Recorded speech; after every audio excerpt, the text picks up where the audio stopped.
Malaysian 370, contact Ho Chi Minh 120.9. Good night. Good night, Malaysian 370. Breaking news tonight, a Malaysia Airlines flight with 239 people on board, including 4 Americans, has gone missing.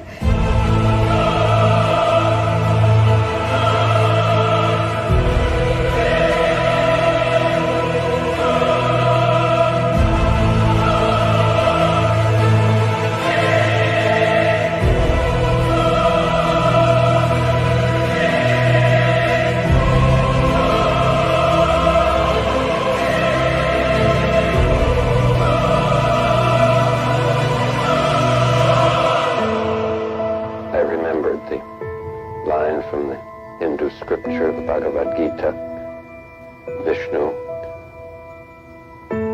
is trying to persuade the prince that he should do his duty, and to impress him takes on his multi-armed form and says, "Now I am become death, the destroyer of worlds." Welcome to the live stream, everybody. Thank you so much for being here. I'm your host, Ashton Forbes. Wow. UFO Reddit banned me for defending Ashton. Yeah, that's what'll happen on Reddit, chat. That's what'll happen on Reddit. If you haven't noticed, people hate me. Like, literally hate me. To the degree where if I retweet somebody who says something in support of me, people are like jumping on it, obviously sharing the post, telling each other how they should go and reply on there. And I just want to say, I love it. More of it.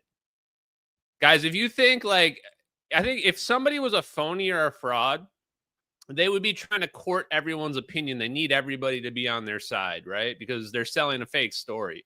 When you're telling the truth, you really just don't give a shit about what people believe or who's on your side. I'm not trying to convince people. I don't care. I don't care about that. I'm just here. If you're not interested in the information I'm spreading, then go do something else. Nobody's making you be here. No one's making you be here, guys. So I think it's kind of interesting that you see all this backlash. You wouldn't see this if the videos you were watching in the intro of this were fake. You wouldn't see any of this backlash at all. For me, the interesting part is trying to figure out, like, okay, who are the ringleaders of orchestrating the disinformation, the trying to cover this up stuff, and who's just a useful idiot out there doing whatever they're doing. So the first part of the stream, we're going to react to a couple things, and then we're going to lead into thermonuclear secrets part 2. But I'll just do a quick spoiler alert, just in case people don't want to wait till the end. The interesting thing that I've learned about nukes from reading Friedwardt Winterberg's textbook is inertial confinement fusion.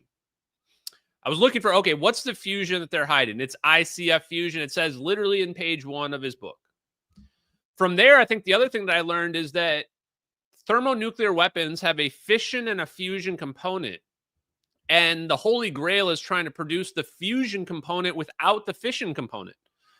Non-fission thermonuclear weapons. So there's a whole chapter about that. That's the reason why it's the name of today's topic. So there's this Holy Grail that, from a history perspective, doesn't seem like it was ever achieved, but maybe it was achieved. Maybe that's what we've been disclosing, is that they found out there was some connection to manipulating space-time and thermonuclear detonations, which makes sense because what do we need to make a wormhole or warp drive? We need this huge amount of energy, they say. So what if we accidentally figured that out? And the other thing that I learned, and there's a lot more connections to the stuff that we've been talking about in Friedwardt Winterberg's textbook. But the big thing is geometry, symmetry, trying to have your waves focus onto a single point, creating a 0-point system. That seems to be what a lot of the thermonuclear detonations are about, or creating a system where you don't need a 0-point system and you can do it with just one detonation. So there was even more connections than I thought going through Friedwardt Winterberg's textbook to the MH370 videos. And I left the video or left the textbook thinking it's definitely connected to nukes. Those videos are. And it helps explain why there's been this huge like attacks, like, you know, everyone's trying to personally attack my character. Like, there's enough stuff to attack about me, guys, without making up fake stories. That's the thing I don't get. I don't pretend to be a noble guy that's like the paradigm of virtue that everybody wants their whistleblower to be. I don't even pretend to be that guy. So I don't know why people have to make up weird fake stuff about me getting in like physical fights with people that never happened, or me saying death threats that never happened either. Like, why make up weird fake stuff? I don't get it. You know, just say you don't like me and you think I'm a scumbag. That's fine. That's cool. But just make sure when my tombstone's being written, you also put disclosed free energy and warp drives and wormhole technology before anybody else. Solved MH370. Make sure that's right at the top. So first thing I want to dig into is this. The Danny Jones interview. I don't really like talking about it, but I have no problem talking about it. Danny Jones set me up on a fake-ass interview with his buddy Julian Dory, and got the Corridor crew involved, who's YouTubers. I had no idea who they were before that, but apparently they're VFX experts. And I didn't even care that he was asking stupid questions the whole time. What upset me, what I thought was bullshit, was like going to a pre-recorded interview, pre-recorded statement, and having that debunk you. And then even though everything was wrong in the video that was pre-recorded, even though I respond to all of it in real time, then just to be like, but they're experts though. Duh. Like, literally, that's the stupid crap I had to deal with Danny Jones. And some of you may say, hey, you should just get over it. That's a totally reasonable thing to say. But realize this is a man that called me and texted me multiple times afterwards to like get my approval to name it some shit about how I was exposed. It wasn't enough that he just set me up on a fake interview, obviously.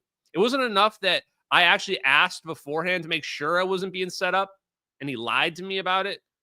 It's also that afterwards, even after all that, he had the gall to come to me and be like, hey, is it cool if I like call this something about how you're exposed and like try to ruin your life? I can't tell if these people are just retarded. I think Danny Jones is just retarded, frankly. So in response, I'm going to ruin his life. I'm going to ruin Danny Jones's life and Julian Dory's, that of his family, all of their lives. I'm going to make sure that they're known as the biggest scumbags and losers ever to be known on this earth. Why? How am I going to pull that off? Well, because I solved one of the biggest mysteries ever. And so I'm just going to keep saying their name and keep saying how big of pieces of shit they are, and just keep saying the things that they literally did, that they still haven't owned up to and lived up to this day right now. Have they apologized for what they've done? Have they admitted what they've done? They haven't even admitted what they've done yet. So we're not even to the part about apologies yet. Let's start with, you set me up on a fake-ass interview, and those Corridor crew people are still being quoted by AI and a bunch of retards on the internet every single day about fake shit related to real videos that are real leaked videos that show real physics and real science that the government is hiding from us. So we can start talking about forgiveness after you would start to admit what you did. Let's start by admitting what you did. And what I found out today, now I know why Jeremy Reese was making up weird shit in his head about me. Jeremy Reese went on Danny Jones, and the episode aired today. So, and of course, he was talking shit. So it turns out the reason why Jeremy Reese was in his head thinking that I was sending him death threats, he probably thought that his appearance had leaked and that I found out about it or something like that. I had no idea he was on Danny Jones. I just found out about it today. So here's Jeremy Reese admitting that he's the one that told Danny Jones to get VFX experts involved. Before I even play this clip, how much of a snake is Jeremy Reese? Holy crap. Snake in the grass. Put the snake emojis in the chat, fam. How much of an absolute snake can you be to have been hiding the fact that you're the one that wanted him to do this? How many interviews does Danny Jones do where he brings debunkers on? None. Danny Jones talks to a guy that says he got his V card taken by aliens and had an alien baby. He talks to people that think they're psychically summoning magic orbs. He talks to people that do drugs and stare into lasers and think they're seeing the secrets of the universe. And he's never had anybody ever to contest them or debunk anything they've ever said, not once that I've ever seen. Jeremy Reese believes that 9/11, that somebody planted thermite throughout all the towers. It would have taken weeks to do that. To just even build a plan to do that would have taken weeks. Planted thermite throughout all the towers and just like decided they were going to blow them up simultaneously while some planes hit the towers. If you are coming up with insane, crazy, nut job conspiracy theories, you're the last person on the face of the earth that should recommend that somebody else have somebody debunk them in an interview. The amount of just narcissism and hypocrisy reeking from this loser right now is absolutely astonishing to me. No, they weren't planting thermite throughout the 9/11 Trade Center towers to secretly make it crash while they simultaneously shot some or had some planes fly into it. Literally, I'm more willing to believe that they shot out directed energy weapons. At least that would make some modicum of sense, guys. The point isn't even about 9/11. I don't even care what happened with 9/11. Why don't I care? Because it doesn't matter. It doesn't even make a difference at this point. What does it matter that 9/11 was some inside job or what have you? Doesn't change anything. Changes nothing about our day today. That's why it's stupid. It's not that you're right or wrong, just that it doesn't matter. What does matter is they're literally hiding technology that would change us to the Jetsons overnight. They're no question hiding it. We've caught them 4K. And yet, I've got people trying to sabotage every aspect of the case. I've got nut jobs pretending to have made the videos in years-long scams where they don't admit it until finally proof comes out, shows that they've been making up the story the whole time. I've got people going out there poisoning the minds of podcasters, telling them fake stories about me to ensure that what I'm telling them, the investigation and the evidence that I've found is not heard.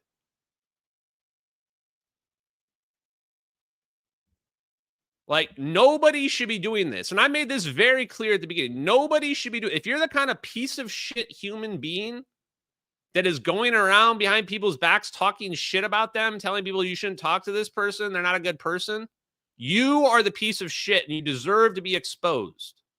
And today, that person is Jeremy Reese. Who else really blew up because of your podcast and then accused you of being a CIA agent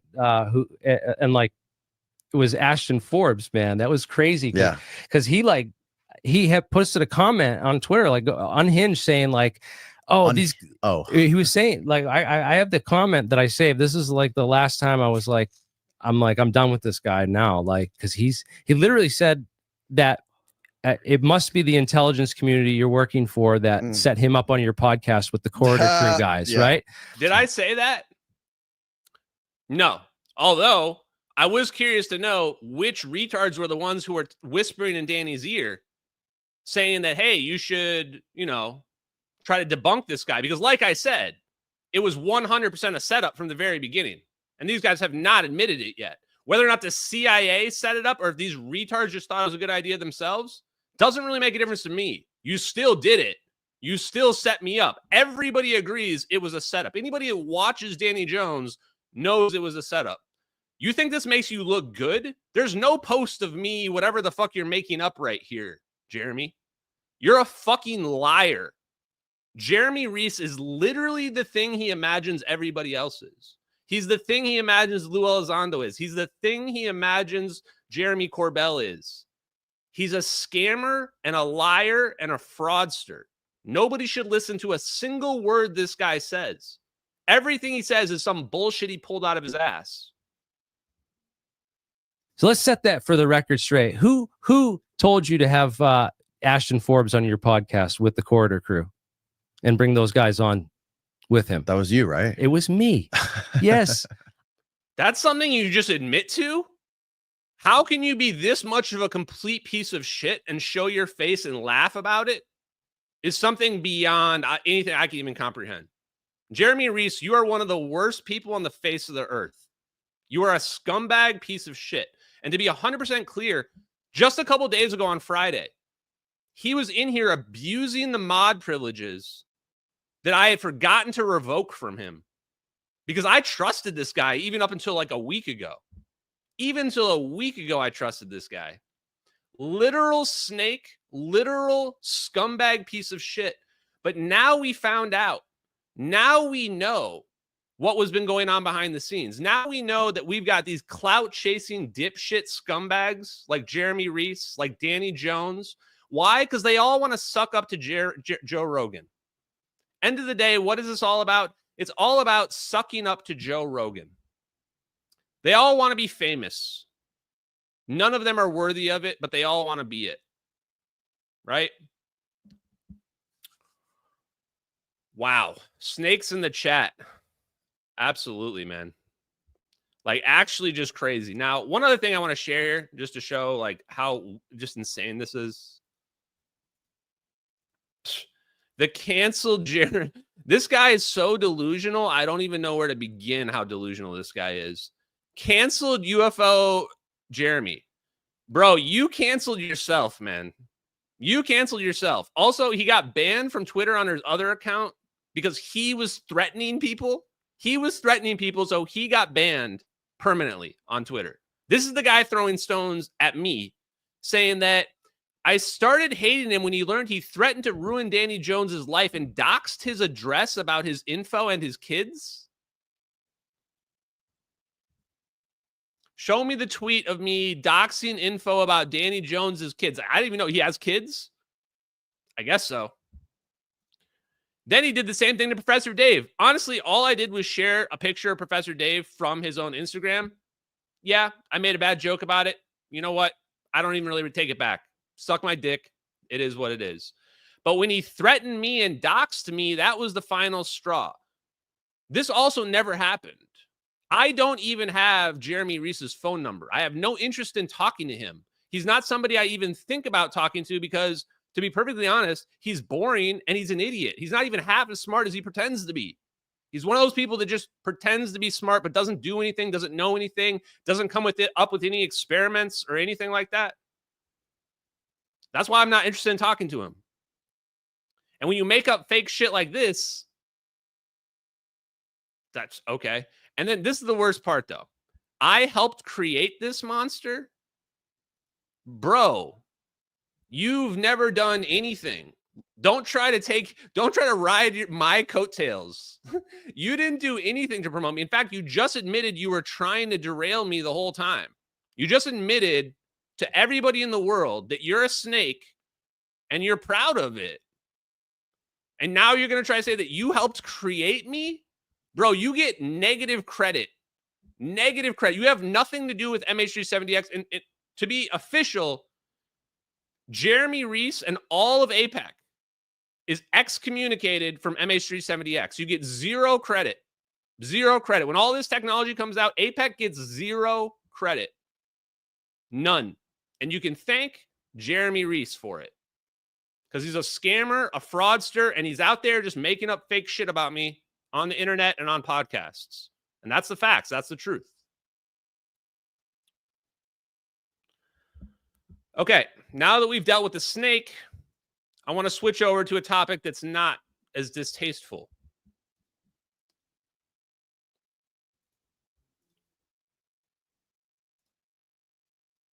Where is it? Okay.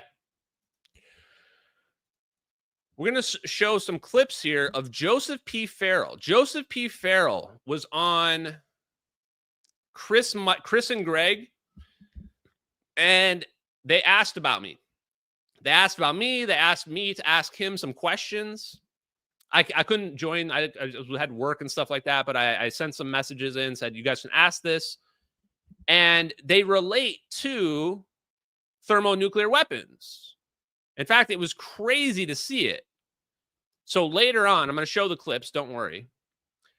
But before that, look at this. I go to Joseph P. Farrell's website, the Giza Death Star, because I was just Googling aneutronic fusion, boron, etc. And I find Joseph P. Farrell's website is one of the hits. Now look at this, 2011. This is a long time ago. This is 3 years before the videos. And he's telling this story. He's saying that boron played a role in the contemporary scientists thinking about nuclear fusion.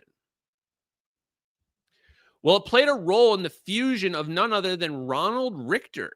You remember him? The Nazi physicist in Argentina trying to produce nuclear fusion for Juan Perón in the early 1950s?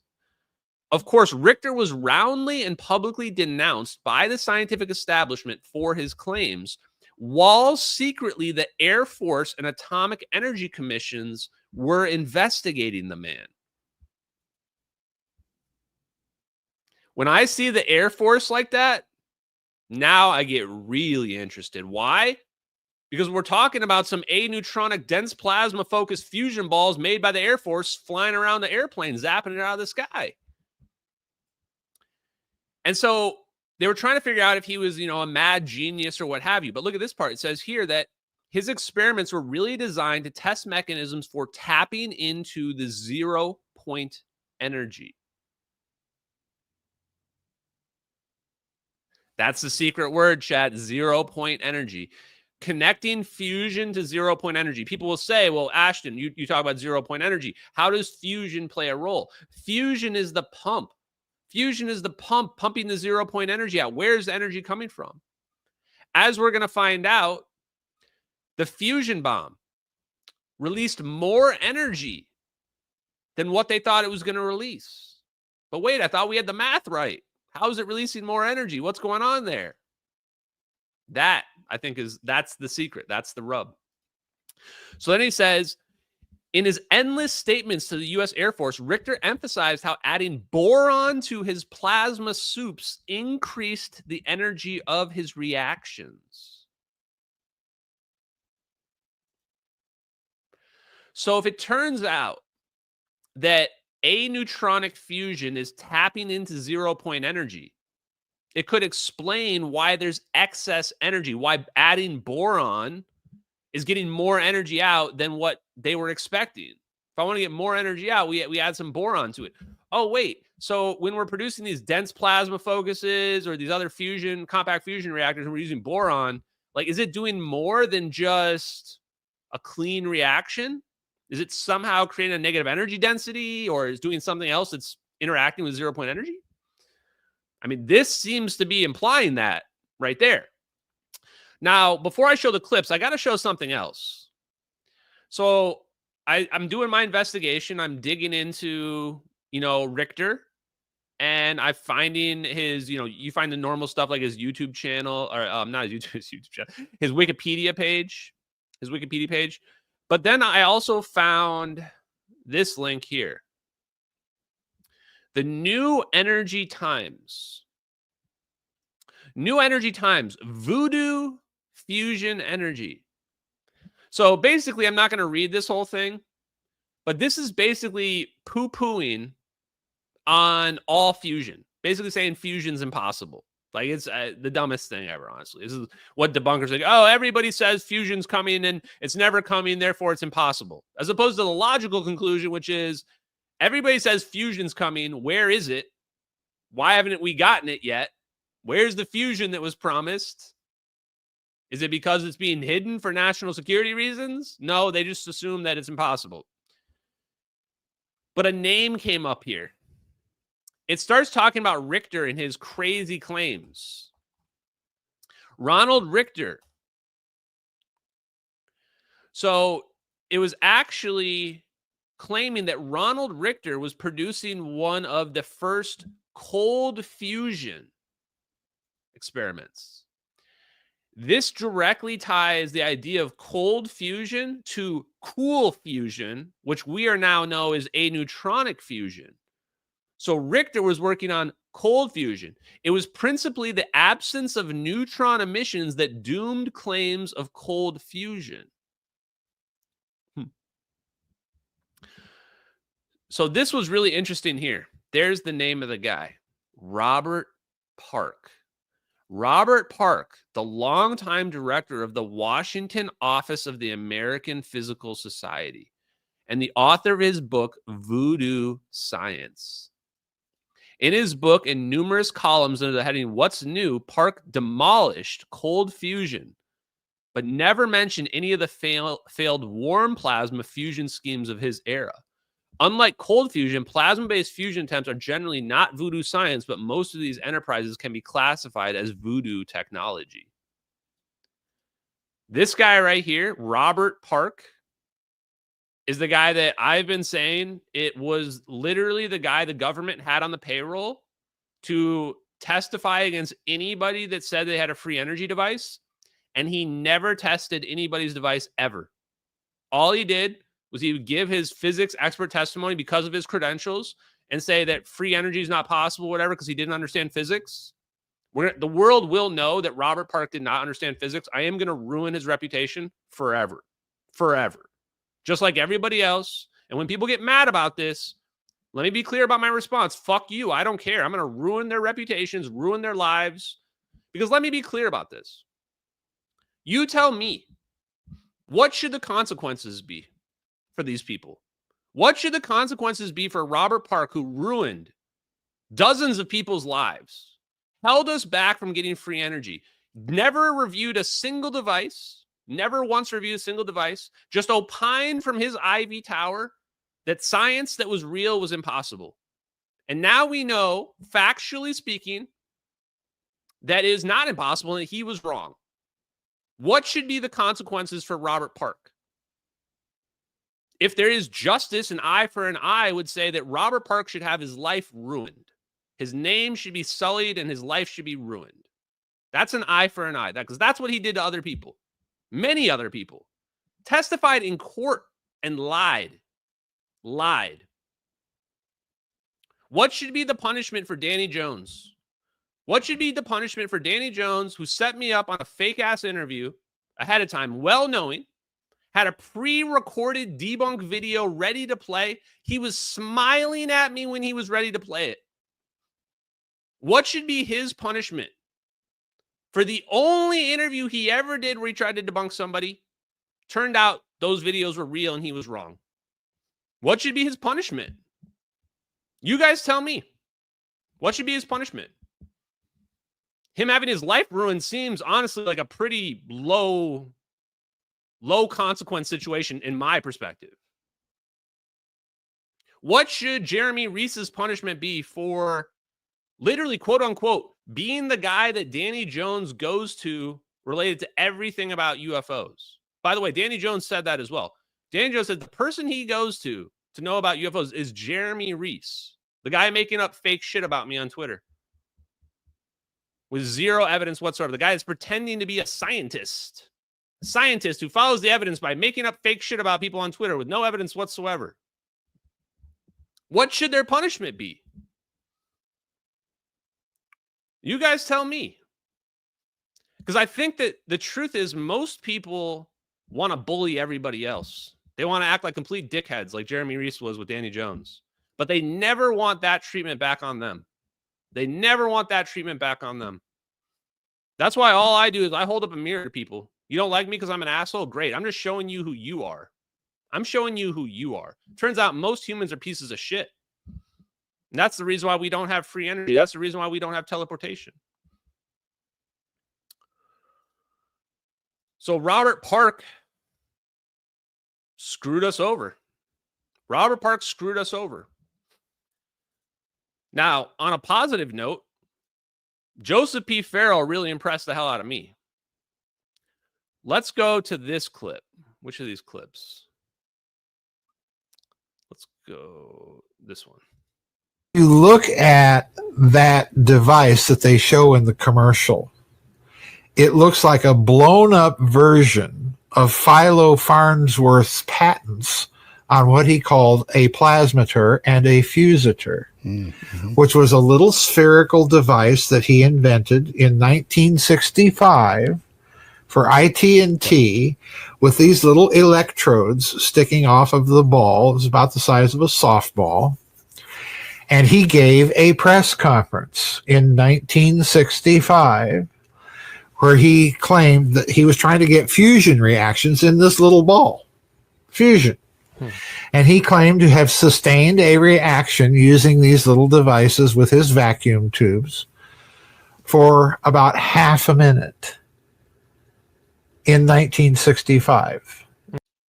So 1965, Philo Farnsworth. Everybody even telling me, look into Philo Farnsworth, look into his fuser. Because he's saying he's producing fusion, but it's not at the temperatures of the sun. And how are they doing it? Electrostatically. Why does that make sense? Well, the 0 point energy is it's electromagnetic in nature. So will it respond to electrostatic phenomenon? Probably. And this is where engineers, scientists had figured this stuff out. They knew there was an ether of energy. They knew we're in a medium. We just kind of got brainwashed into thinking that we're not.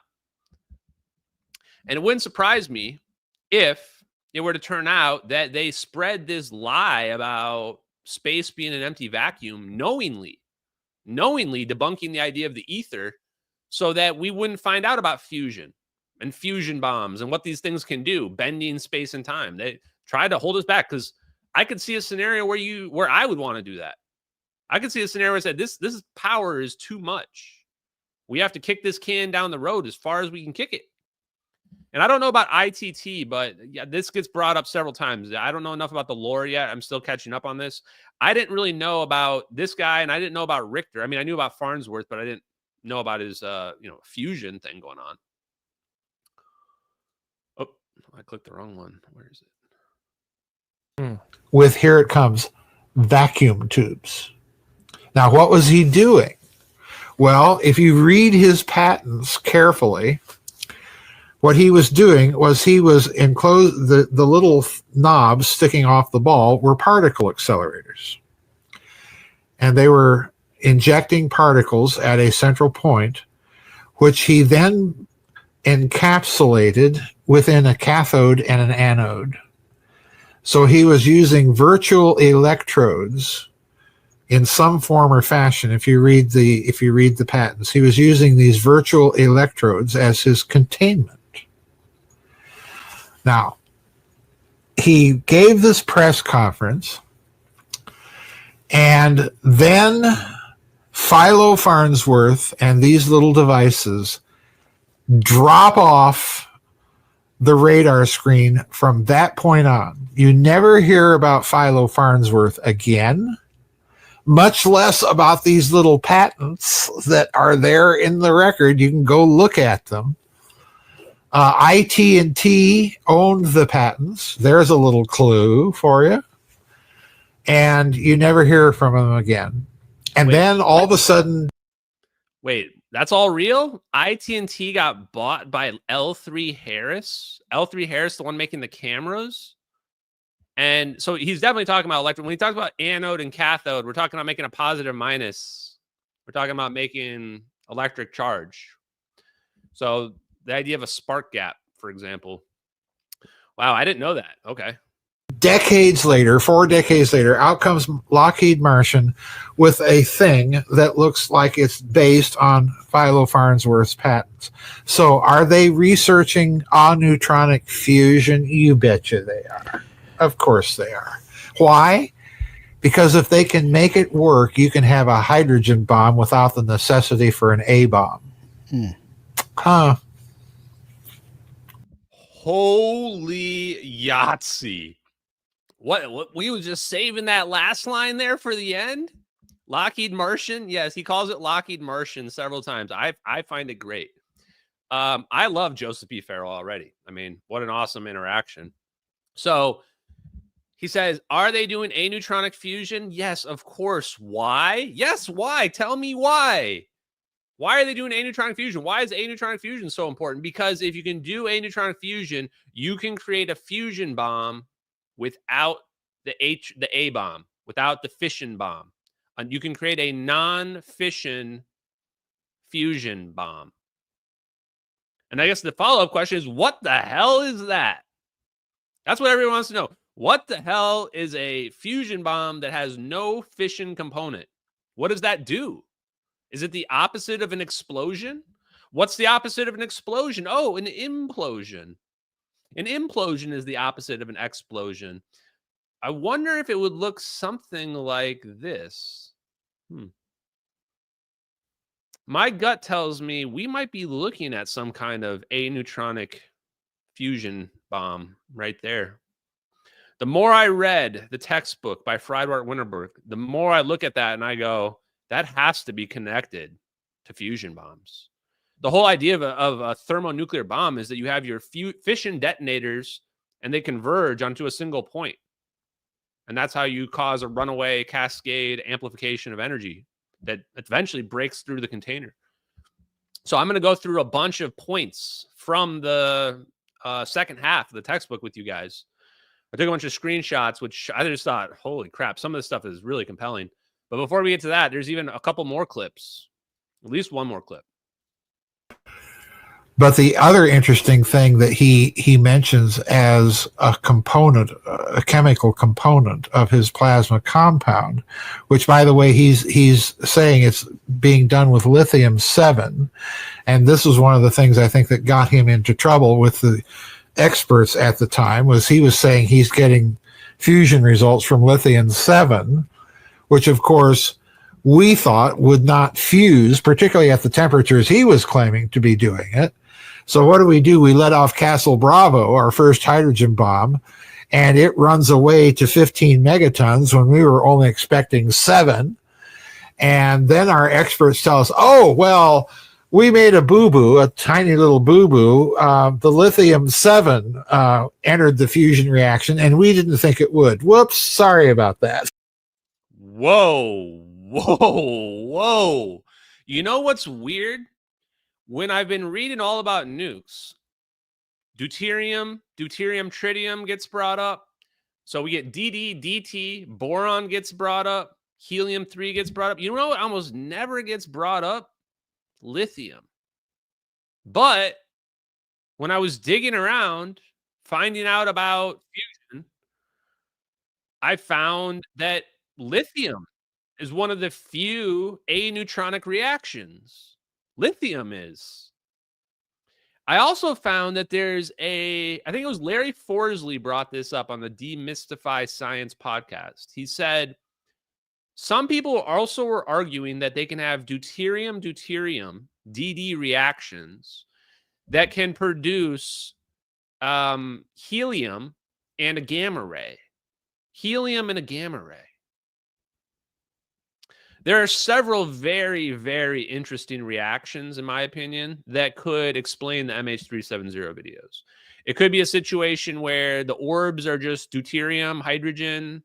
Could be a situation where the lithium on board is necessary for the event to happen, for the reaction we see.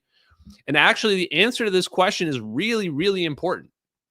The answer to this question explains how advanced we are and whether or not we're really looking at a thermonuclear reaction or a fusion bomb, however you want to think of it, a clean H bomb in the MH370 videos. So the lithium thing, I don't know if anybody out there knows more about lithium. Put it in the comments. Let me know.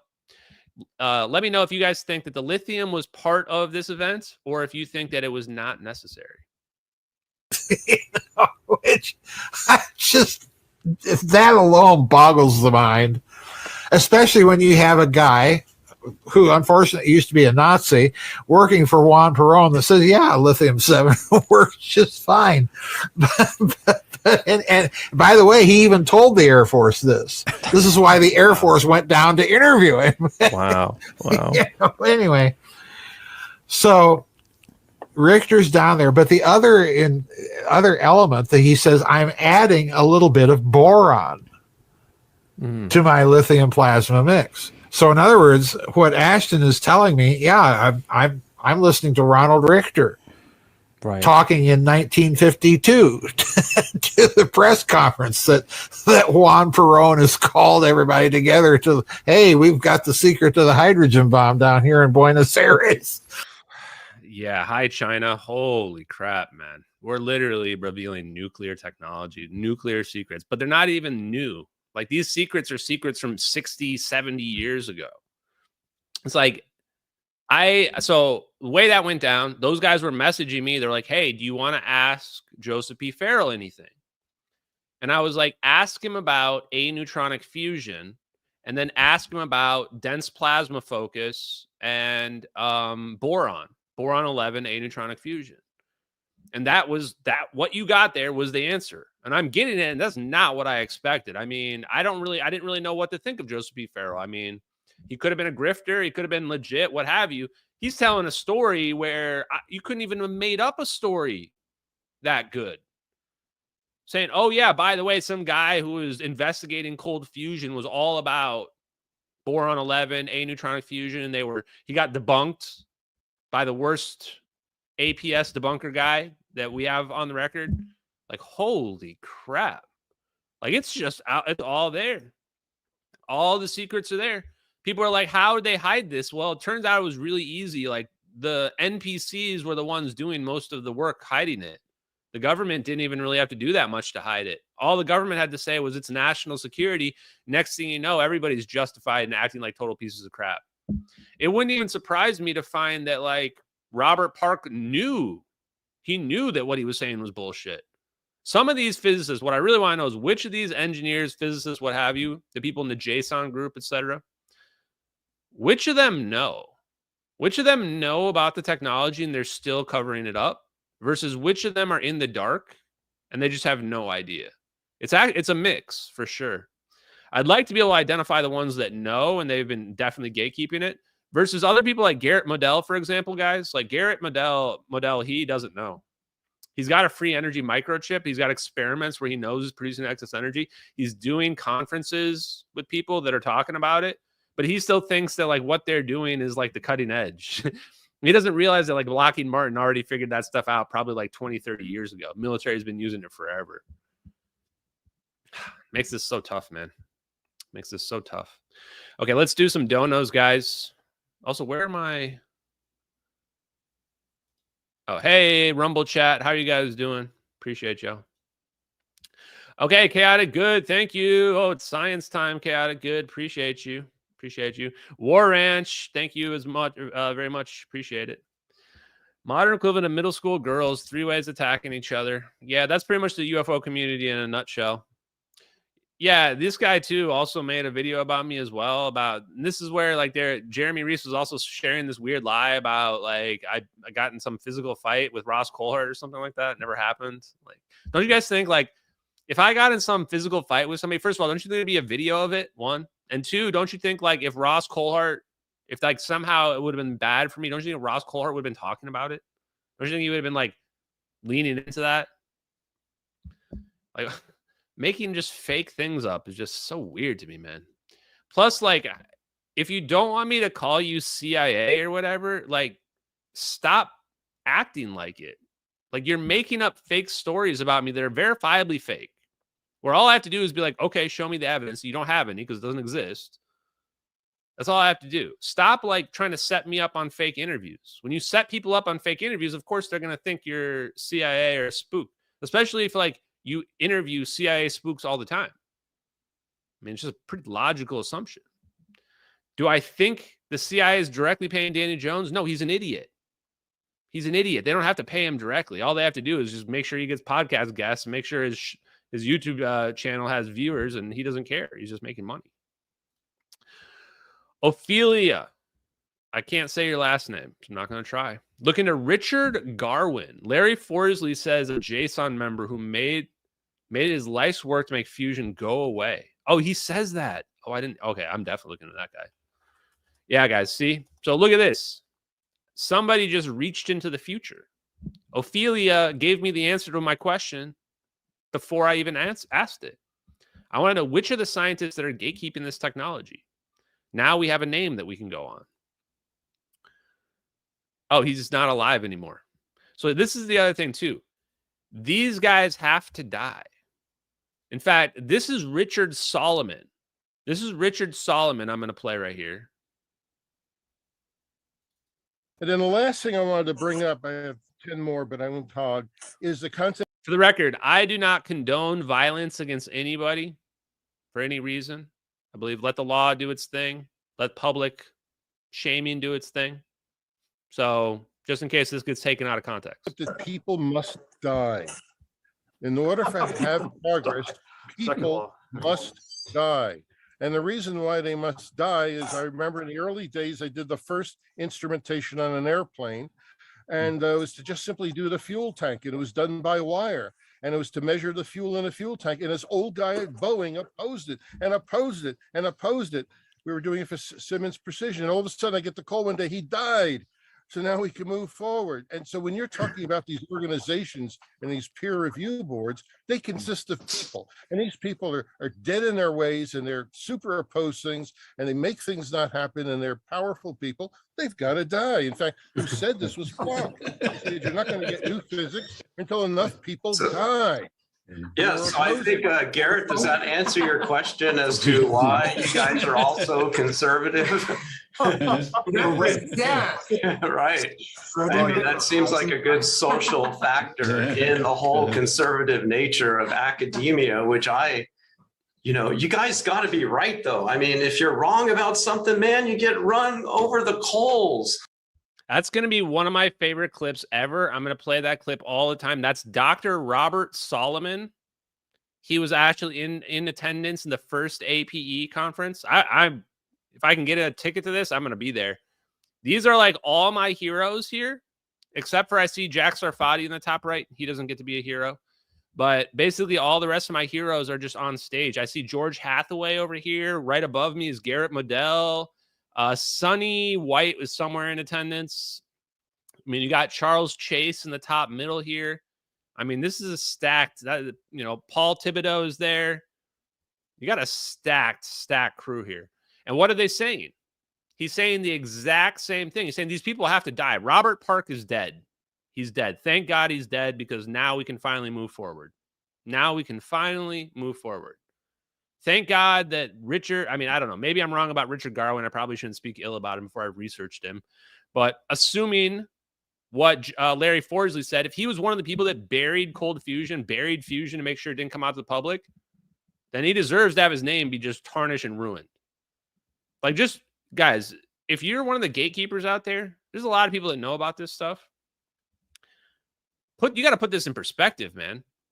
There are a lot of people on this planet that are suffering. I walk by them every single day outside. Homeless people, poor people that have nothing. We have the ability to have unlimited clean energy. People cry about polluting the planet. We shouldn't have pollution. It shouldn't be a problem. We have the capability to fix all this, and we're gatekeeping it. Now stack that up against, oh, well, it's dangerous, and I'm really greedy, and I want more power.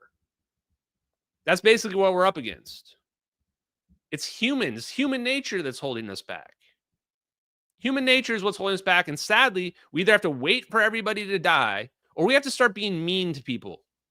We have to start hurting people's feelings.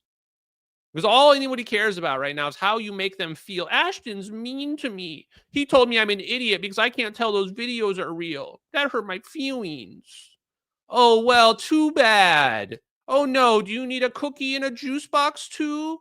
You know what? It's a tough world out there. And it turns out that because of our soft attitude, they've been able to take advantage of us to the degree where they have free energy and teleportation technology. So you know what? If we have some hurt feelings, well, we're just going to have to get over it. You just have to put on your big boy pants and just get on over it, okay? I mean, I swear, man.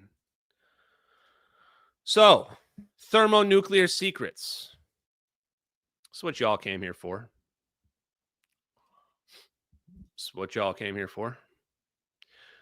Disclosure tonight. Is that the Thomas Fessler one? Which one's Disclosure Tonight? Or is that Matt Ford's? I can't remember. Enjoy, man. Tell me how the disclosure is going. Okay. Thermonuclear weapons. So, We got through the first half of this last time, and the biggest takeaway on the last time was the polyhedral configuration. Now, what we learned before is we learned the different types of fusion reactions that we can cause a thermonuclear explosion to occur. That's pretty neat. That's fun. Deuterium, deuterium, deuterium, tritium, possibly lithium, possibly boron. Knowing is half the battle, and now we know what the fuel sources are. We also learned that there is an ignition problem. Ignition problem. The problem is that the fuel source requires a very high temperature. So we need to achieve these very high temperatures somehow. And boron requires even higher temperature. So we learned all that. And then we started to learn about the shape. So the polyhedral configuration, which one's that? Page 23.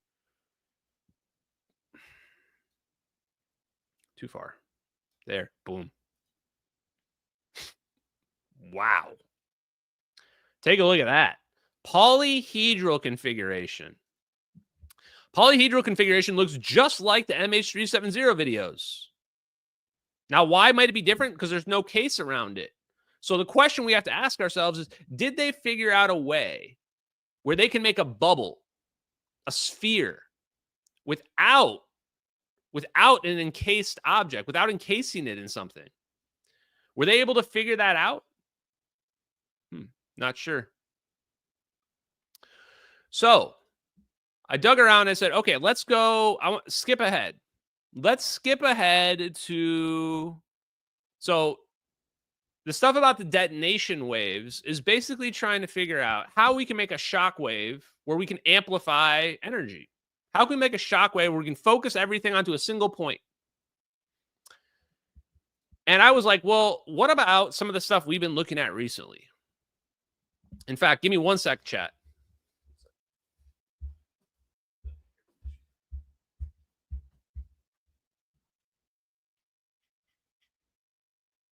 Oh, sorry, fam. I realized I had a power outage and I lost my air conditioning, so I had to fix it real quick. Okay. Take a look at chapter. Where is it? Where's non-fission? Neutron bomb. Oh, the question of non-fission ignition. The question of non-fission ignition. Keep in mind, this book is from the 80s. This book is older than I am. Non-fission ignition would mean no A-bomb, just a fusion bomb, non-fission. So Joseph P. Farrell was just telling us, if you can figure out aneutronic fusion, you can create a fusion bomb without the fission bomb. So now this opens the door to a clean, pure fusion bomb. So if that's what they solved, then this text might have some answers for us. The next page, thermonuclear microexplosions, the next chapter, and I'm going to go through some highlights of these in a second, talks about how to create a tiny fusion bomb reaction that could be used for propulsion. The designs are very crude, but right off my bat, I was thinking in my head, wait, could you make a plasmoid with that and then use the plasmoid as propulsion? I think there are direct connections to this micro explosion concept and to the idea of plasmoid. And I didn't understand this last chapter that well about ignition by fission fizzle. This is a weird, it has something to do with counteracting the force. And I don't know if there's like a fine line between the black body radiation or something, but I didn't really understand that one that well. So let me show this. I'm going to try to see if I can do this in a way that'll work for me. Okay, I think this will work.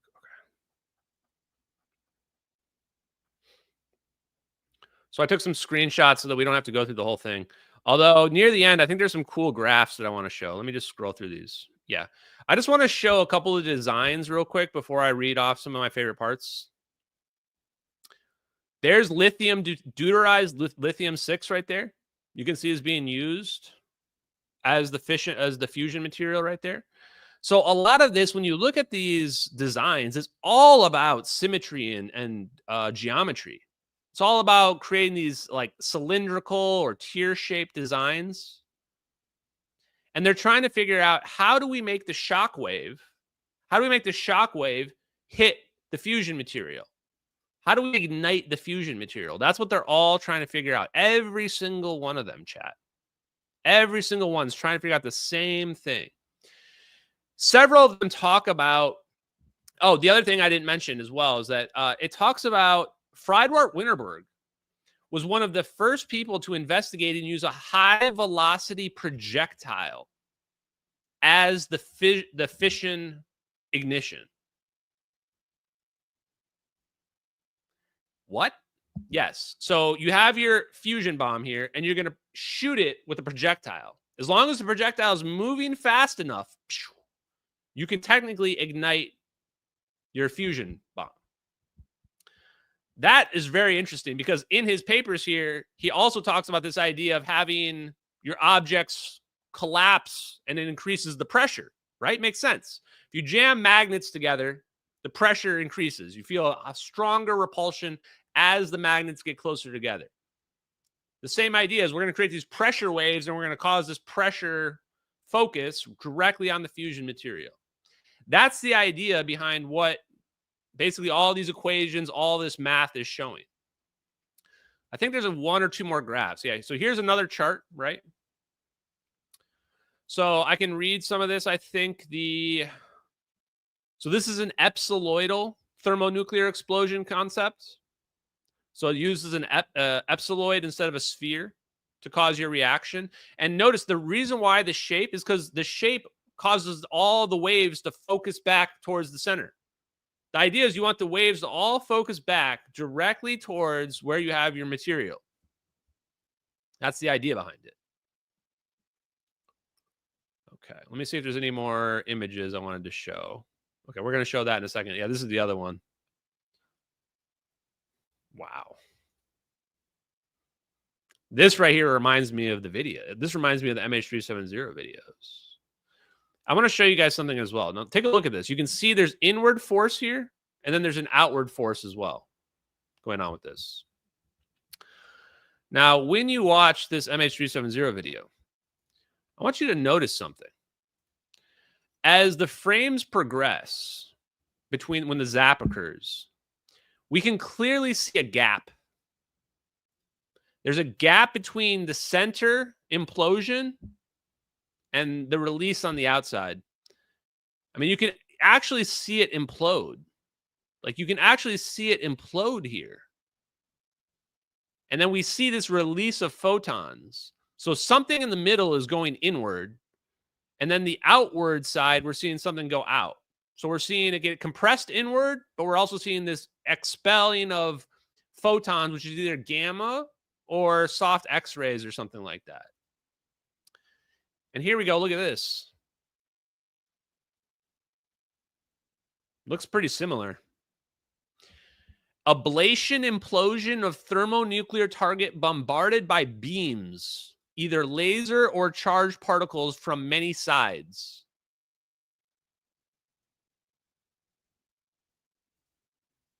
Hold on.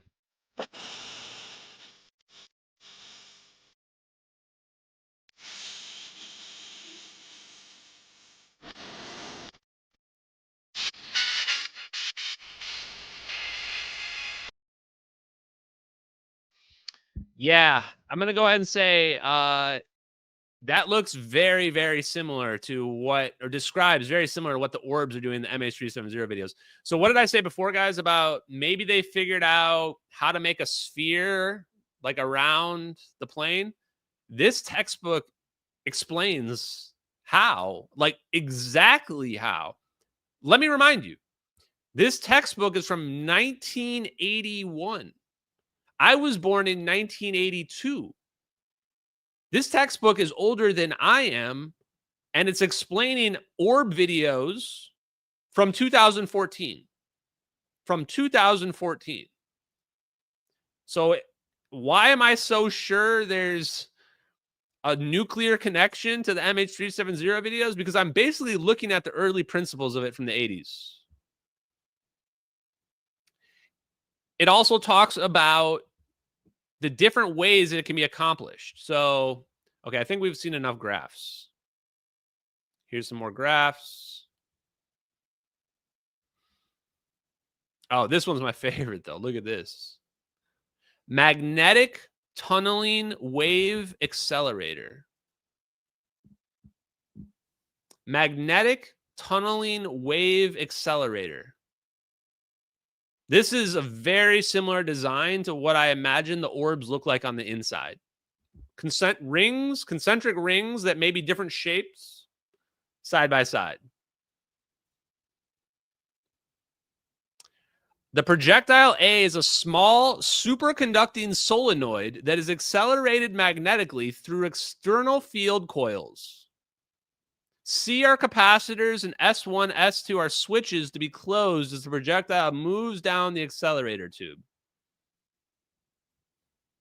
What? This is like exactly, why is this even in a nuclear textbook? Oh, because this is how you trigger a thermonuclear fusion bomb. This is literally an ignition concept for a thermonuclear bomb. So wait, you're telling me the thing that I've been saying that the orbs are is listed as an ignition concept for a fusion bomb? I don't tell you to believe me, guys. I just say there's the evidence. I mean, this is it. Just read his textbook. You tell me what you believe. You tell me what you believe. To me, there's a lot of stuff here about causing magnetic plasmas to converge onto a single point, like a lot more than I even expected. Did you know that one of the methods for ignition is magnetized plasmas? Yes, chat. In fact, I think we're done with the images. Now is just time for the sauce. Okay, now I've got you guys excited. I mean, what is this? How is this textbook real life? Okay. So let's start off slow. So he says we can cause thermonuclear ignition to occur with kinetic energy. We can slam some objects together and we can use that as our fusion. That's what that slide basically says right here. We're going to go through some slides I've prepared here. The pressure in the cold thermonuclear explosive is that of a degenerate Fermi gas. This is the only time I've ever saw cold thermonuclear explosion mentioned anywhere in the textbook. So I just thought it was worth calling out. Maybe it's misinterpreted. Maybe he just means like relatively colder than normal temperatures. Or maybe he means, maybe he's throwing some breadcrumbs. There are several points throughout the textbook where Winterberg seems to be throwing breadcrumbs out there, saying like, there's something here. Look into this.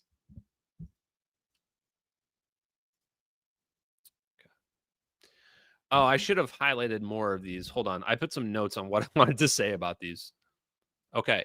Oh, notice that pi, is this one?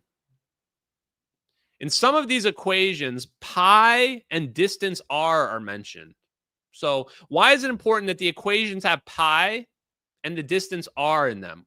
Well, because we're trying to create an implosive force by having our orbs come together. That's the distance r. Distance r is collapsing. Pi is important because we're making a sphere. We're making a circle around the plane. We're making an azimuthal ring around the plane. So pi is very important. And everybody loves pie. Apple pie, cherry pie, whatever kind of pie you want. We got it all. And then the energy levels required. They can calculate the exact energy levels required for ignition. And the reason why I took this slide was it started to make me wonder, what is the energy level required to break the Schwinger limit? What's the energy level required to break the Schwinger limit? We got to be getting pretty close here. In fact, we're definitely going to be able to break it. Remember, one of Jack Sarfati's rage outs was because he was saying, if the Schwinger limit allowed us to manipulate space-time, then nukes would have been manipulating space-time. Nukes would have broken the Schwinger limit. He was wrong because that energy is not dense. He would have been right. Jack Sarfati was really close. He would have been correct if he was talking about fusion bombs.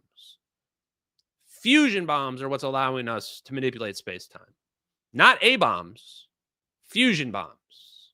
Completely different thing. It's an implosive effect instead of an explosive effect. Instead of boom, A-bomb, fusion bombs going like this.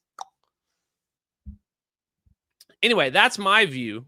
I'm open to other perspectives, but everything I've been reading, that's the conclusion that I've reached, is that people in the 60s figured out fusion bombs, and then all nukes just vanished, basically. It's not that we stopped. We just went down an alternate path of space-time manipulation through aneutronic fusion instead of going down the path of dumb big boom. Big boom. Very impressed. Clap, clap.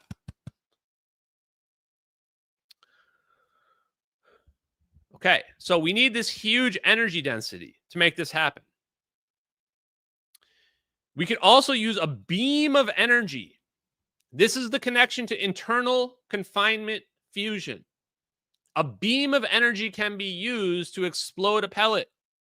So they realized we don't need this big explosion. We can use a laser. We can just use kinetic energy from an object. There's more than one way to cause a fusion explosion or a detonation. We just need to achieve a certain amount of energy. So what are the options? Somebody just got ahead. John Edgewood is remote viewing the future right now because look, there you go. Laser beam. Here are options for inertial confinement fusion. Laser beam, major advantage. Very good beam focusing. Downside, low efficiency, very expensive. We know that changed. Laser beams now became viable because now we have super powerful lasers. Anyone can buy a sapphire diamond laser for like $10,000. I mean, you're not going to be able to make an orb out of it, but you might at least be able to show some of the concepts. Relativistic electron beam can be cheaply generated, poor coupling to the target.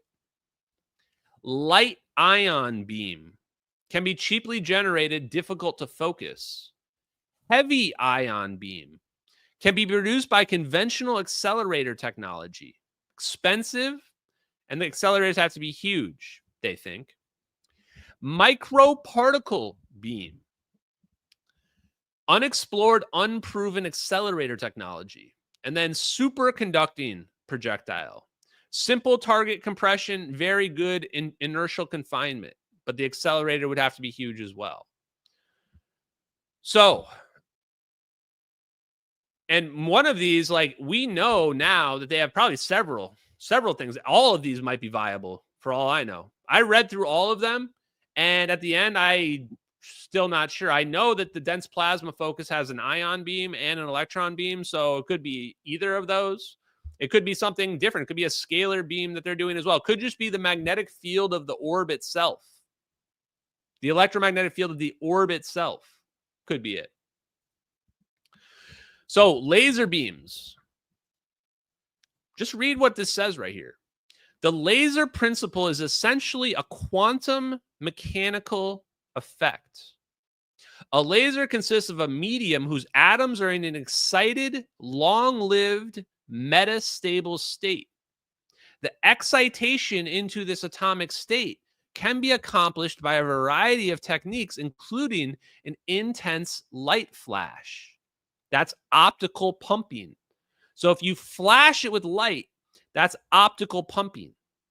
An electric discharge is electrical pumping. And a chemical reaction is chemical pumping. So all those times Tom Bearden was talking about pumping, they weren't talking about sex, chat. For all my incels out there, don't worry. They were talking about pumping energy into a region of space. Pumping it either through light. What was the other option? Light, electricity, or chemicals. Chemicals seems like probably the least efficient to me. Laser optical pumping seems to make a lot of sense. Electrical pumping also seems to make a lot of sense.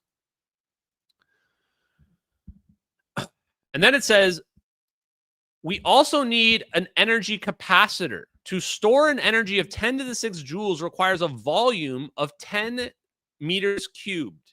Substantially smaller volumes can be obtained with water capacitors, but in this case, the charging has to be done very fast or the water suffers dielectric breakdown.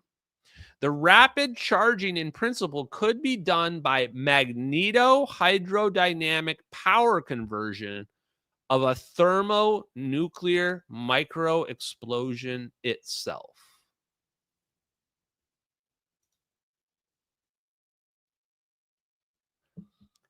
Okay. Did you understand what that just said right there? I will explain it to you. What he's saying is that in order to create a reaction that is going to trigger our fusion bomb, we need a huge amount of energy. We've decided that. Either it needs to be kinetic energy or a laser, whatever. It has to be this huge amount of energy. We can achieve it through magneto-hydrodynamic conversion from a micro explosion.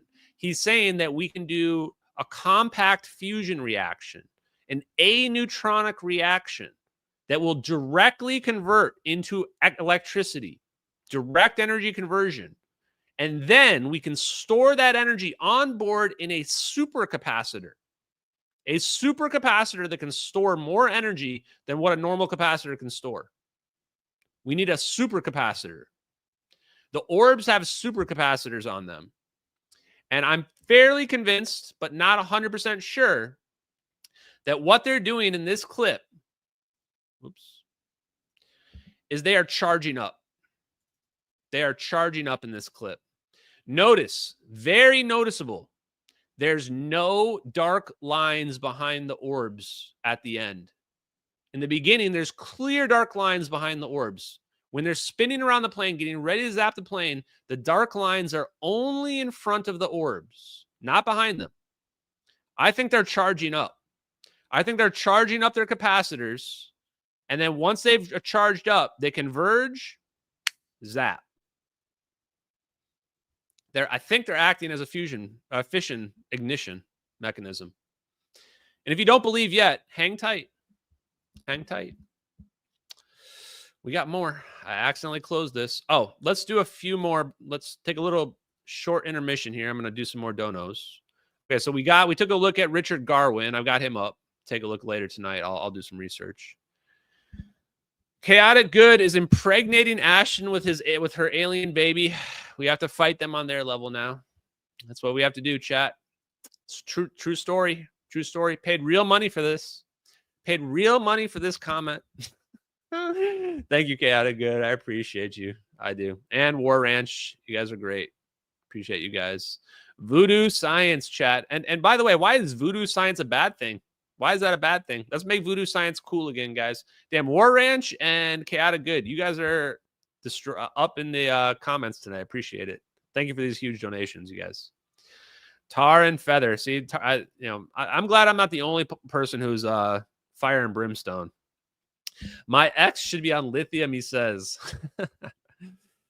Yeah, I love it. Jack Tenrose. I've been reintroducing myself to Brigham's FFT to keep up with your research. Highly recommended to your followers. Fast Frontier Transform for All. I don't know what that means. It sounds like we're going to have to Google that as well.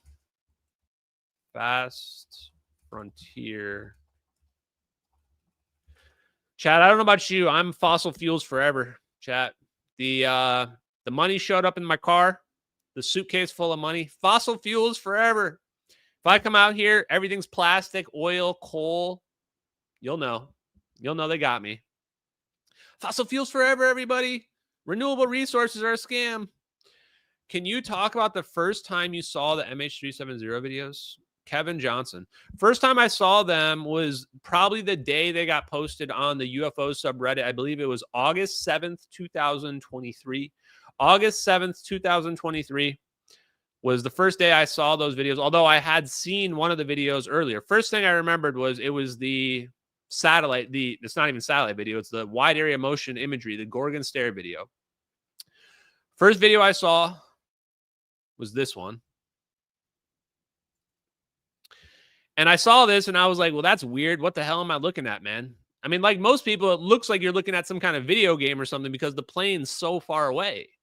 You're like, well, that plane's really far away from the camera. Like, what is this? Maybe even looks like a, You know, it could even be like a private jet or something. But then you see the orbs spinning around the plane and you're like, okay, wait, what? Right? So I saw this video. I thought, that's weird, but you just don't have like any context for it. So I thought, oh, that's really detailed. I mean, you can really see those orbs spinning around that plane. Someone's keeping it in focus. That's pretty crazy, right? So I saw this. And then I saw in the same link, there's a second video. There's a second one. And I was like, wait, there's another video? And so then I started watching this second video. And this was when I go, holy shit, this is crazy, because I remembered seeing this video in 2014. 2014, I wasn't really like into UFOs or anything, but I was just on the internet, stuff like that. I remember seeing this video in 2014. And I was like, oh, that's crazy. And then I realized they're in perfect sync with one another. They're in sync. So I started just following what people were saying on Reddit, following the arguments, following the case. I actually started posting on my own Twitter back then. Like people that posted good stuff, I was just posting and being like, wow, this is crazy.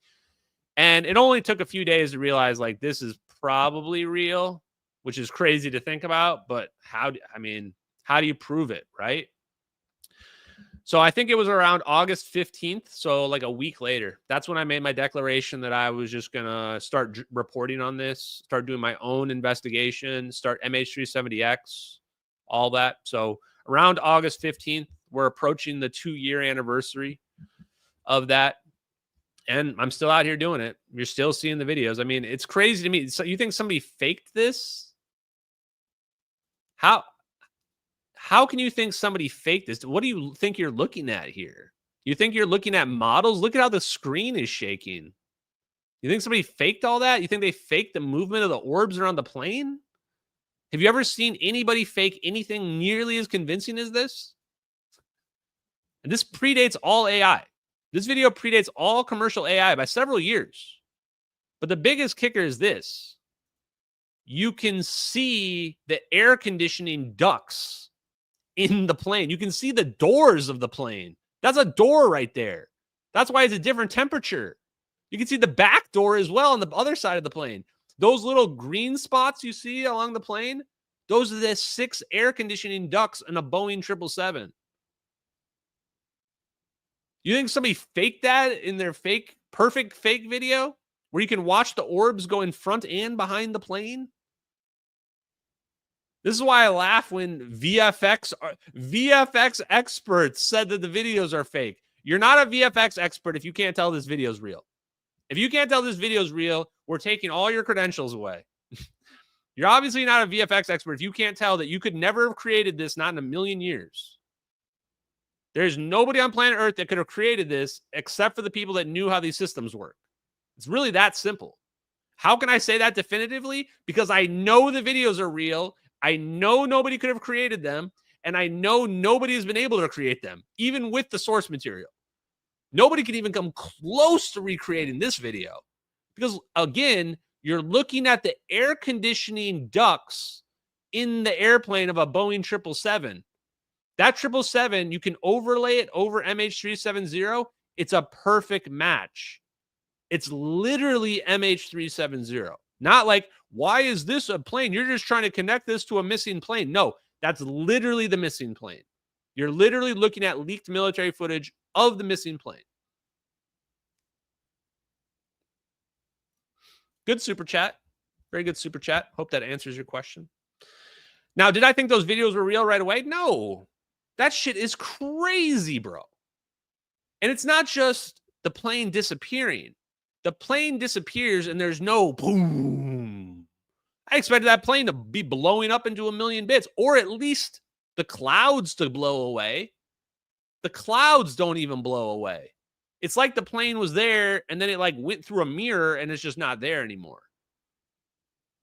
And what's crazy is that's apparently how wormholes work. So after I saw all that, I almost had a mental breakdown because I was just sitting there wondering what's real and what's not real. I was having crazy dreams too.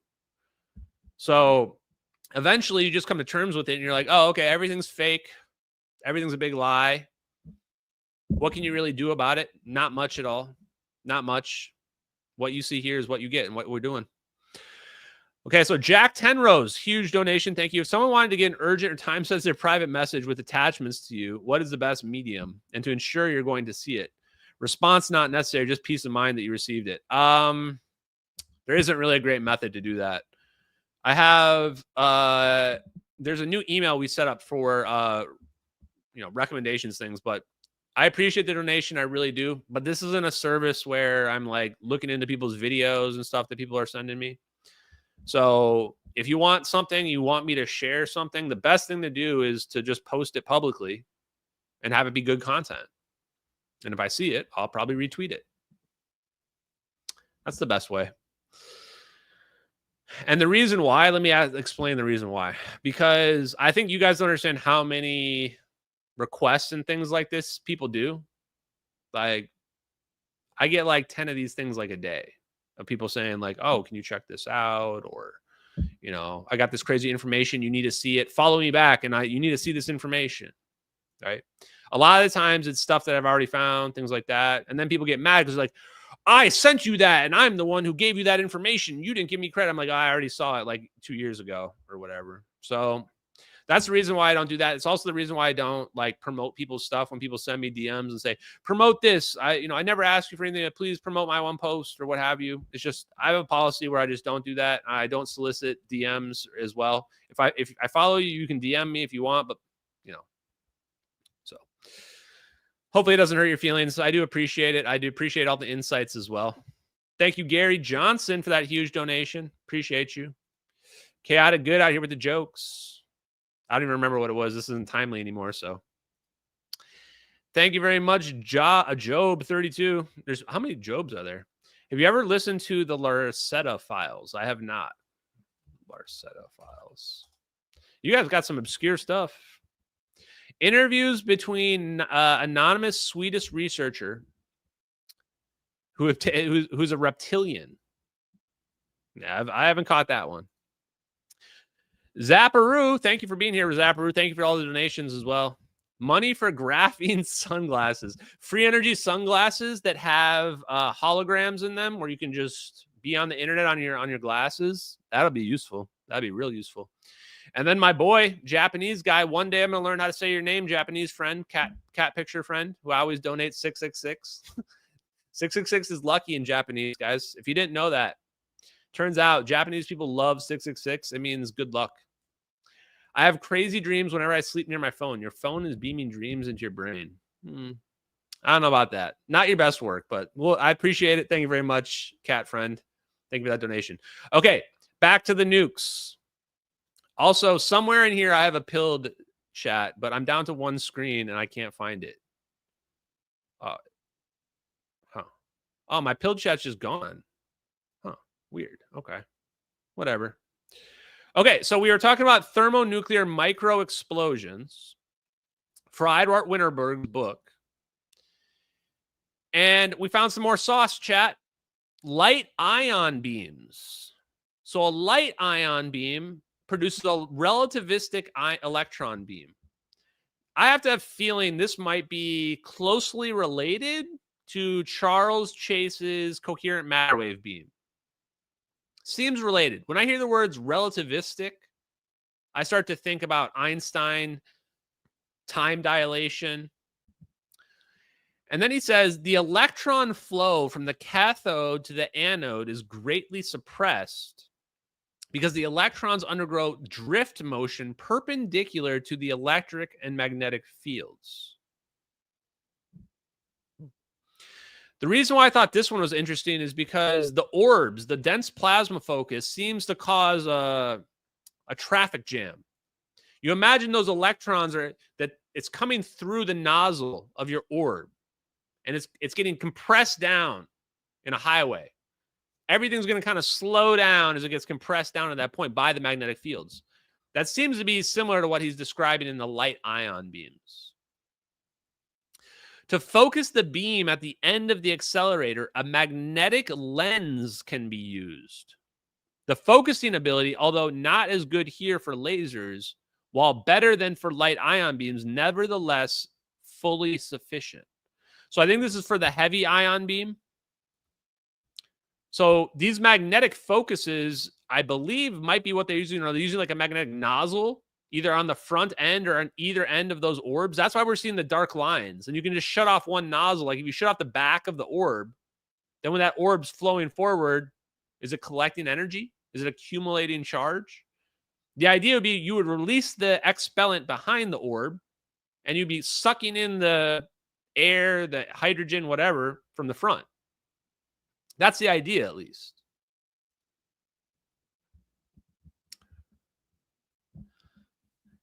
Now, this one, again, was mentioning lithium to make a dirty, or whereas tritium was a dirty explosion. And he was talking about micro explosions once again.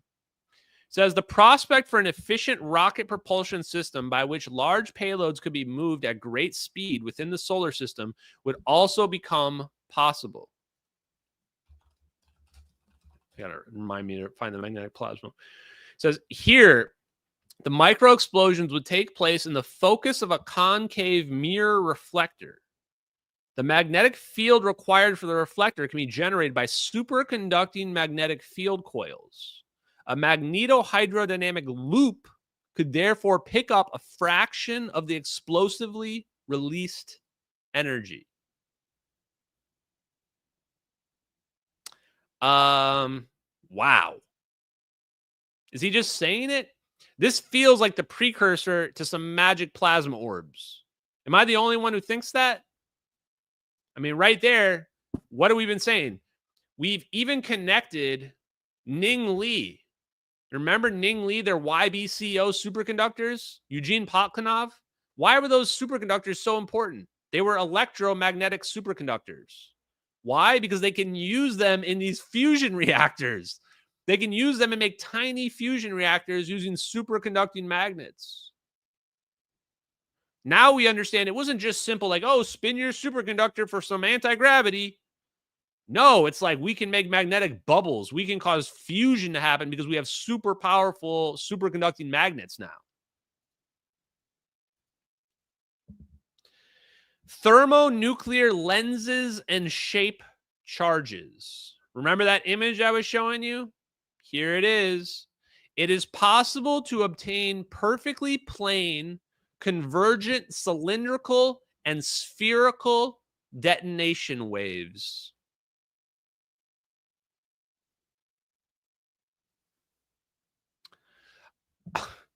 I didn't expect to see like, oh yes, by the way, we figured out how to make perfect spherical detonation waves. Well, it turns out if I want to make a wormhole, I want to make a perfectly, not maybe it doesn't even have to be perfect, but a spherical detonation wave that's very thin, just thin enough to displace my region from space-time. To displace my region from space-time, to electrify the vacuum. And what's crazy is when we're doing aneutronic fusion, we're producing electricity. That's what aneutronic fusion is doing, direct energy conversion into electricity. Not heat, electricity. And what are we going to do with that electricity? We're going to electrify the vacuum. We're going to electrify the vacuum. Does Hal Puthoff know about nukes? Of course Hal Puthoff knows about nukes. Do you think that Hal Puthoff came up with the space-time metric engineering polarizable vacuum, which is just electrifying the vacuum without knowing about nukes? Now we know why Hal Puthoff, why he's got all these clearances. Same thing with Eric W. Davis. Turns out teleportation, manipulating space-time, it's all connected to nukes and fusion. They probably got so many NDAs they can't say anything. So spherical detonation waves, no problem. We can handle it.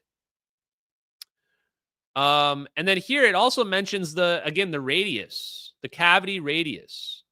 So if you reduce the radius, then you increase the pressure. Makes sense, right? Where does it say the thing? Is this where it says? If the described implosion technique is used to implode and amplify a magnetic field strengths up to H to the 10 to the 11 G could be obtained. I don't know what this number is right here, but it's really big, I think. Really big. So why is it big that we're making these huge magnetic fields? amplifying magnetic fields. This is exactly what Salvatore Pais has been saying in his magnetically confined fusion plasma reactor. He says read equation 7, 8, and 9. He says it over. Equation 7, 8, and 9. What do they speak to? Amplification of magnetic field strength, amplification of energy. And now we're seeing Friedwardt Winterberg. So what does Salvatore Pais do for the U.S. Navy? How does nobody wonder? Why does Salvatore Pais do a 5-minute long disclaimer before every one of his podcasts about not helping the enemy? Because he's working on nukes, because he's working on thermonuclear weapons, the same way Salvatore Pais knows we can manipulate space-time, because anybody that's working on fusion bombs and nukes probably knows by default, and they have NDAs, so they can't talk about it. So when Salvatore Pais sees the MH370 videos, he knows it's real because he knows what what a fusion bomb looks like. He knows what a nuke looks like. And he's going, yeah, that's a nuke. I mean, it's not exactly a nuke, but it's a version of a nuke. So there you go. So we can create these huge magnetic fields. So if we equate this, we can then come up with this equation for the magnetic pressure. Where's the part about the magnet thing? Let's see. Okay, so then he also talks about, oh, here it is, right here. Take a look at this. As a result, the plasma density must be rather low and the dimensions of the imploded magnetized plasma rather large to satisfy the Lawson break-even condition. For this reason, several authors suggested producing the needed implosion velocities by hypervelocity projectile accelerators rather than by magnetic implosion techniques. This would permit much higher plasma densities and hence much smaller plasma dimensions. That sounds really similar to the orbs in the MH370 videos. Higher plasma densities, aka dense plasma focus, smaller sized plasmas, using them as the ignition method in your fusion reaction. It says it right there, magnetized plasmas. What do you guys think a magnetized plasma is? A magnetized plasma is the MH370 video orbs. When we talk about dense plasma, we're talking about compressing the plasma down. It's still the same plasma, but now there's more charge in a smaller space. How do you do that? Magnetic fields. Very powerful magnetic fields are what does it. So now it's crazy because, I mean, look at what we're reading here now. This is confirming everything. It's confirming all the science that we've been investigating about 0-point energy. And that's why Wednesday's stream is going to be about the Planck ether hypothesis. It's going to be the Planck ether hypothesis and Schrodinger's wave equation. Because once you realize that we're in a medium of energy, and I guarantee you Friedwardt Winterberg knew we were in a medium of energy, you can solve Schrodinger's equation. You can actually find out. You can figure out how entanglement's going to work. You can figure out how teleportation is going to work. That's what you can do when you have figured out that we live in a medium and you can solve the math. So Wednesday is going to be wild because Wednesday we're going to solve Schrodinger's wave equation using the concept of the Planck ether hypothesis to figure out how to teleport stuff. Okay. Before we get to that, though, so then it says here, since we need this huge temperature, the cavity must be imploded into a minimum diameter. Therefore, apart from the initial phase of the implosion process, the magnetized plasma is in a state of complete field reversal most of the time.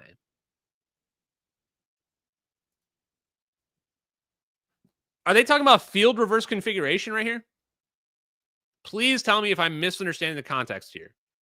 When I read this here, it says the plasmas are in complete field reversal most of the time. And it turns out field reverse configuration is one of the secret sauces that literally Helion energy is doing to produce plasmoids.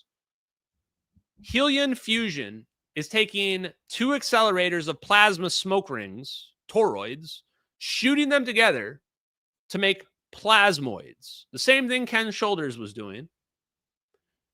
They're doing that, and they're doing a field reverse configuration to do that. I don't know. Maybe I'm just connecting dots that don't connect. If so, somebody tell me what this means.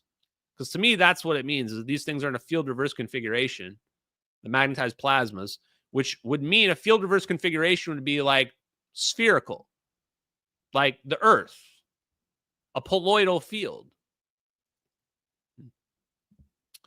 Okay, and then the last one. Oh, yeah, and this part. Holy shit. So in the one of the last few chapters, Winterberg talks about boron. He says there's theories that say you can use boron, but the temperatures are super high. In fact, I think I want to find that part. Because what he says is that the temperatures are super high, but he says, but it's not within the realm of possibility that we could make a boron reaction occur. And this is the part where I was thinking that he might be like letting us in a little bit on the answer. I think this, let me see, this is it right here. Boron reactions are different, blah, blah, blah. I'm looking for it right now. Here, let me just share my screen.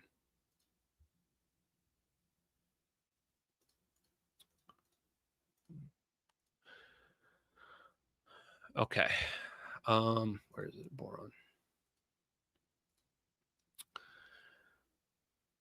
So yeah, here he's talking about the mass of the boron here. He says, therefore, it cannot be excluded that a detonation wave of boron is theoretically possible. Even then, however, if this is only true if there's no energy lost by Bremsstrahlung radiation, I think that's X-ray radiation, assuming the correctness of the resulted quote above. Therefore, to make it possible at all, the losses must somehow be reduced. Such a reduction takes place, in fact, at very high plasma densities because of quantum mechanical effects.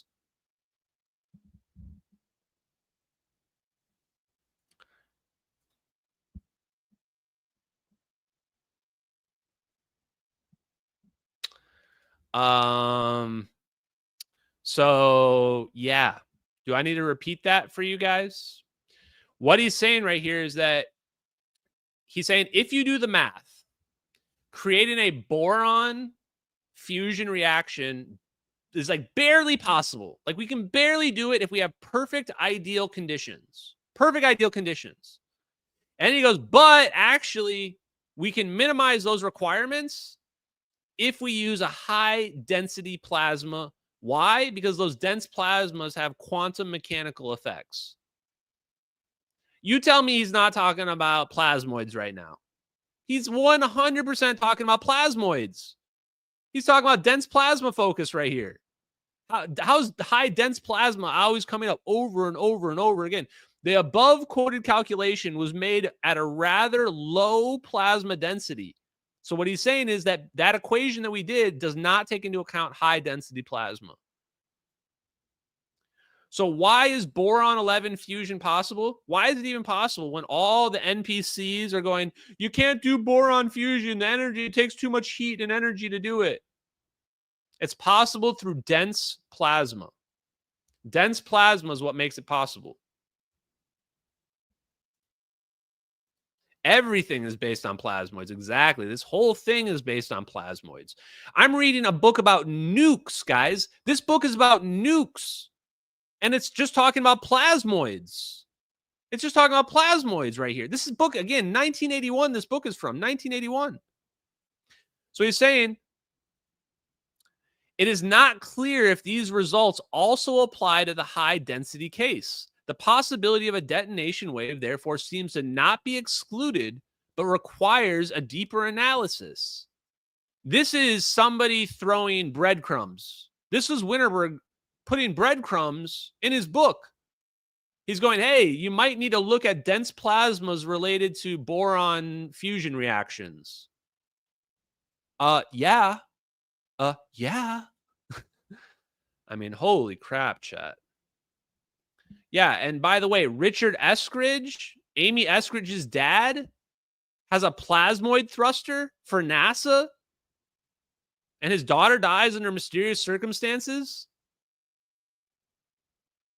Yeah, I'm suspicious. I'm increasingly suspicious because it seems like her dad was working on all the plasmoid stuff, and that seems to be where this all goes back to, and it all goes back to nukes too.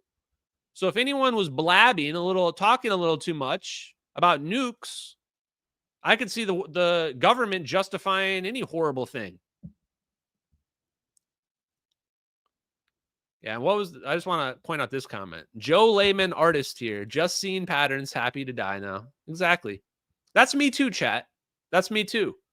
All I'm doing is just showing you guys, look, they're hiding free energy. They're hiding fusion. No question. They did that operation to that plane in those videos. You can believe it. You cannot believe it. You want to live, you don't want to just plug back into the matrix like Cypher, eat the steak. Just be like, you know what? Ignorance is bliss. I'm not even going to hold it against you. I'm not even going to hold it against you guys if that's what you want to do. That's totally fine. End of the day, though, I think we've done a good job of connecting all of this back to nukes.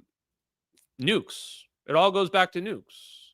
It all goes back to free energy. It all goes back to the 60s and maybe even further. Honestly, I don't even know how far back it goes. So, I already addressed some of these other things. I was going to show some of these other clips, but I think that's good. Okay. Guys, tonight, thank you very much for watching. Your moment of Zen tonight is actually going to be acoustic levitation. Little acoustic levitation tonight. Shout out to Socratic Scribe. I've been enjoying his content. He's got amazing videos.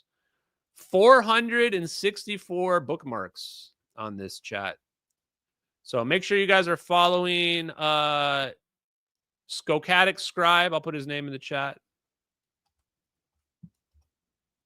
Let's watch this. Your Mona Zen.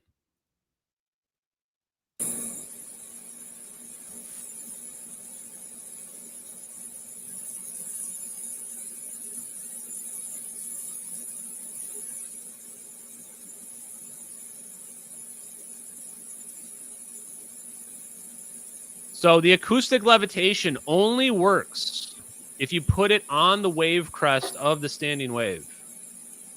If you don't put it on the wave crest of the standing wave, it won't levitate. So you see how it doesn't levitate? It falls there. The styrofoam ball will only stay if it's exactly on the wave crest. So this shows the power of resonance. Yes, this shows the power of resonance and frequency waves. And this visualizes it so you can actually see it here. So you can actually see, if you look at the thing on the left here, you can see that they only levitate when they're on the wave crest of the standing wave. If you put it somewhere else too far, it'll just fall straight down to the bottom. Is that anti-gravity? That's what I would ask you. Is this anti-gravity, chat? I guess that's what I leave you with tonight. What is anti-gravity? Is levitating anti-gravity? And how do we do it? Is waves, frequency, and vibration enough? Energy, frequency, vibration, like Tesla said? Energy is everywhere. Movement is energy. Remember that. Love you guys, MH370X. Have a great night, guys. Oh, wow. A couple donations we've got to hit real quick. Schrodinger's cat walks into a bar, and then it doesn't. We'll find out on Wednesday. Divas, holy smokes. The attacks are ramping up the closer you get to the truth. I think UFO celebrities are extremely jealous of your success. I don't think it's that they're jealous of success. I think they see the writing on the wall. They see the writing on the wall. They go, oh, this guy might be right. This guy might be right. That seems to be how people are reacting, but we'll see. End of the day, I don't really care. Thank you very much, guys. Appreciate you. Have a great night. Peace out, MH370X. Later. We're going to go with this one.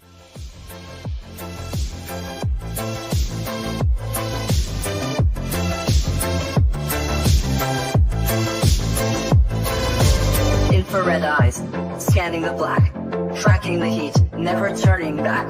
Control 22, a covert gaze. Control 33, in the cosmic maze. Controls in the mix, secrets untold. Silent watchers, brave and bold. In the shadows, they silently glide, protecting our interest, far and wide. Spears, sentinel of the night, watching over with infrared sight, alerting us to threats afar, guiding our defenses like a guiding star. In the silence of space, they keep their post, shields unseen yet feared the most. With precision and speed, they warn of danger, keeping us safe from the missile's anger.